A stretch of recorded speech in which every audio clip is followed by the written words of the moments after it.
हमें बंद कर दिया। आप समझना, हमारे यहाँ भी जो कंस हो वो कंस इसी प्रकार के कंस को समझने के लिए ज्यादा दूर नहीं जाने की जरूरत है। जो पिता का अपमान करे, पिता की बात न माने, वही कंस है। हमारा कंस ने जब पिता को जो है नंदी ग्रह में डाल दिया तो चारों तरफ जनता में उसके लिए जो है बड़ा कुभाव उत्पन्न हो गया। जिधर निकलता बोलू भाई, जिधर कंस निकलता उधर ही लोग कहते महाराज ये तो बड़ा हरामी है। क्या ऐसे शब्दों का प्रयोग नहीं करना चाहिए, लेकिन हमारे बोलचाल की भाषा में ये है कि ये तो बहुत दुराचारी है। दुराचारी क्यों है? ये भाव मेरा गोलू को देख कर के निकला, क्योंकि हम दोनों जो है बहुत दिनों से जुड़े हैं। ये बालक मेरे साथ बचपन से जुड़ा हुआ है, और जब दो मित्र मिलते हैं, हाँ, जब दो गुरु शिष्य मिलते हैं, तो महाराज शब्दों का जो है कोई महत्व नहीं रहता। वो कभी लल्ला आदि कृष्ण कथा में आएगा कि गोकुल के लोग जो है, मथुरा जो वहाँ के लोग है, वृंदावन के लोग, वो कन्हैया को कभी सीधे मुंह करुणा सागर इन नामों से नहीं पुकारते। क्या कन्वा, माखन चोर, तिरछे, टेढ़े, है ना। लेकिन हमारे जो भक्त दिल्ली वाले हैं उनको कई बार बुरा लगता है। अरे महाराज वहाँ के लोग ऐसे भगवान को कहते हैं। अरे महाराज वो उनका भाव है। ठाकुर जी को देखते ही जैसे उनके यहाँ ठाकुर जी ने लीला की है ना, उसी प्रकार से उनके मन का भाव उत्पन्न हो ही जाता है। तो प्रजा का भाव क्या था कंस के प्रति कि महाराज ये तो बड़ा दुराचारी है। अब ये राजा ठीक, कंस ने कहा महाराज अगर प्रजा का सहयोग सही नहीं रहेगा तो राज्य कैसे चलेगा। तो कंस ने सोचा कि जो जितना मैंने अपनी छवि खराब की है उसको बनाने के लिए क्या करूं। तो कंस विचार करता है। कंस के चाचा की लड़की है देवकी। कौन है? कंस के चाचा की लड़की। 5 लड़कियां होती है महाराज। कितनी? 5 लड़के होते हैं। देवकी कितनी बहनें हैं? 5। और वसुदेव जी के यहाँ ही ये 5 बहनें ब्याही हैं। ठीक है, सबकी चर्चा वसुदेव जी के यहाँ ही चली कि महाराज 5 कन्याएं ये हैं, 5 भाग्य हैं, चलो इनका विवाह। अब महाराज कंस ने ऐसा इंतजाम किया कि जितनी जनता देखने वाली थी बोला महाराज भाई हो तो ऐसा। चाचा की लड़की भी फिर भी दहेज में कोई ऐसा सामान नहीं था जो कि हम लोगों ने देखा न हो। कंस ने कहा महाराज तो जय जयकार हो गई, आनंद आ रहा है। तो कंस ने कुछ और ज्यादा करने की सोची। बोला इतना सब किया है तो जैसे ही वासुदेव महाराज देवकी को विदा करा के ले जाने लगे तो कंस जो हाँक रहा था उससे कह रहे हैं भैया इस बहन से मैं इतना प्रेम करता हूँ, ठीक है, तो मत जाओ। अपनी बहन को मैं ही छोड़ने के लिए जाऊंगा।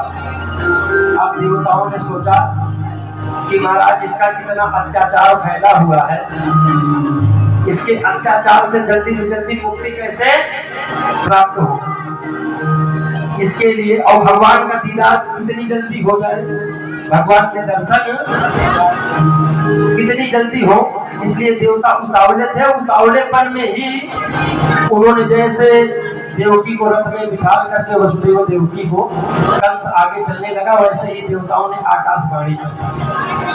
क्या आकाशवाणी की? हे दुष्ट कंस,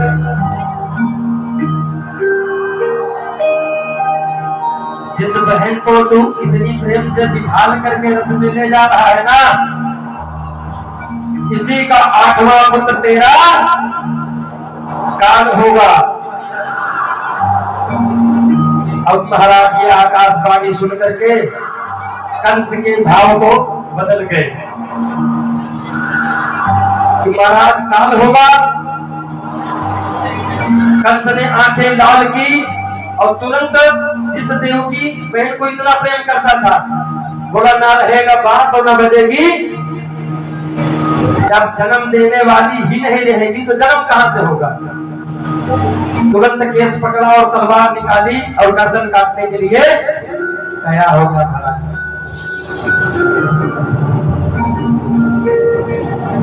अब वासुदेव जी महाराज कंस के पांव पकड़ लिए। महाराज अभी अभी गृहस्थी शुरू भी नहीं हुई। महाराज मैं आपको वचन देता हूँ, आपकी समस्या ही तो है ना, आप मेरे से बताओ ना समस्या, मैं समस्या का निवारण करूंगा, आपकी समस्या मैं दूर करूंगा। कंस कहता कैसे कैसे दूर करोगे भाई? बोला महाराज मेरी प्रार्थना स्वीकार करो कि जब तक हमारे यहाँ 8 पुत्र, हमारे दोनों के बीच में 8 पुत्र जब तक नहीं जन्मते ना, तब तक आप अपने यहाँ हमको बंदी गृह में रख लो, और जब भी पुत्र पैदा होगा तो मैं पूरी ईमानदारी के साथ आपको समर्पित कर दूंगा। अब कंस ले गया वासुदेव और माता देवी, कारागार में बंद कर दिया।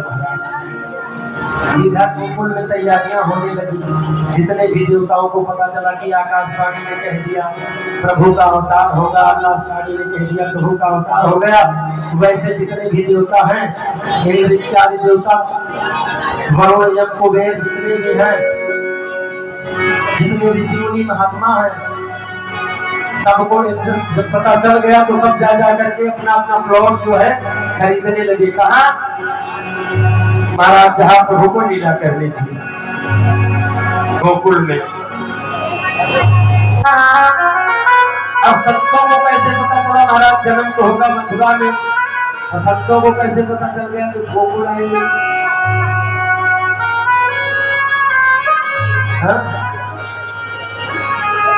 क्योंकि ये अभी जो मैंने शुरू में आपको बताया था ना,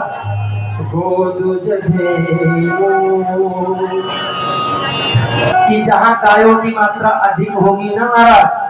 नंद बाबा का व्यवसाय क्या था? नंद बाबा का काम क्या था भाई? गाय पालन का। और भगवान वहीं पहुंचते हैं जहाँ गाय माता का सम्मान होता है, जहाँ गाय पाली जाती है।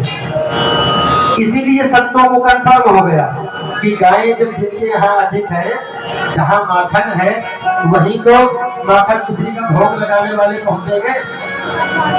इसलिए जन्म तो होता है मथुरा में, और सारे देवता ऋषि मुनि महात्मा लोग पहुंचते कहाँ हैं? गोकुल। अब महाराज वहां पर देवकी और वसुदेव के यहाँ पहला पुत्र जन्मा। पुत्र जन्मा, वासुदेव जी लेकर के कंस के पास गए। कंस के मैं कहा ठीक है ठीक है ठीक है, अरे मुझे 8वें पुत्र से मतलब है महाराज। आकाशवाणी ने तो कहा था 8वां गर्भ, ये पहला है, इसको जीने दो, रहने दो। उसी समय संयोग देखो कि भगवान के प्रकटता के लिए देवताओं में इतना उतावलापन था कि नारद जी को तुरंत भेजा कहाँ? कंस के पास, और एक कमल का फूल लेकर के नारद जी वहां पहुंचे। बोले राजा कंस महाराज का हाल है? कंस कहता राम राम महाराज। क्या कहता है? अपनी भाषा में नमस्कार करता है नारद जी से, क्योंकि नारद जी से सभी नमस्कार किया करते थे। हाँ? अब देखो नमस्कार की पद्धति सब में है, कोई ऐसे करता है महाराज तो कोई ऐसे करता है। तो कंस अपना वाला नमस्कार नारद जी से किया।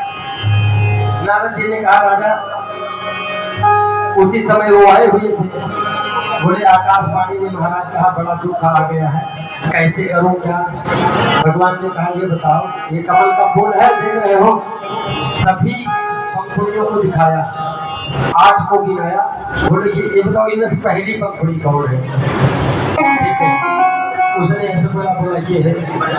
बोला छोड़ लो, मैं कहता हूँ ये है पहली पंखुड़ी, किलो 8 यहाँ दिया। ठीक है, उसके मति को नारद ने परिवर्तित कर दिया। परिवर्तित इसलिए किया कि भाई जल्दी से पाप का घड़ा भर जाए और जल्दी से बनवारी आ जाए।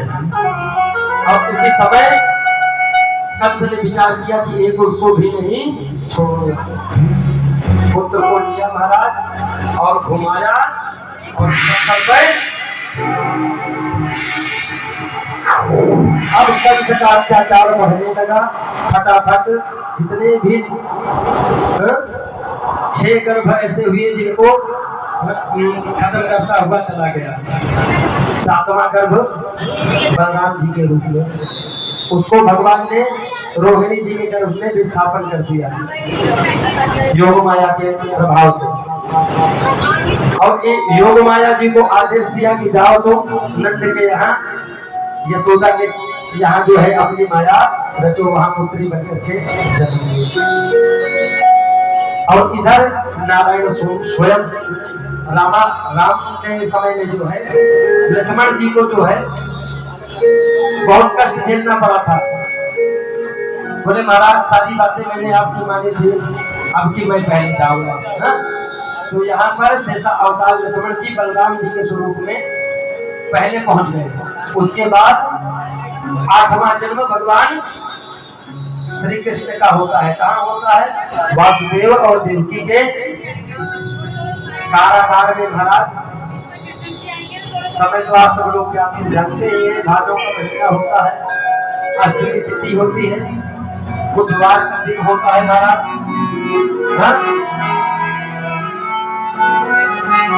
रात के 12 बजे होते हैं अर्धरात्रि,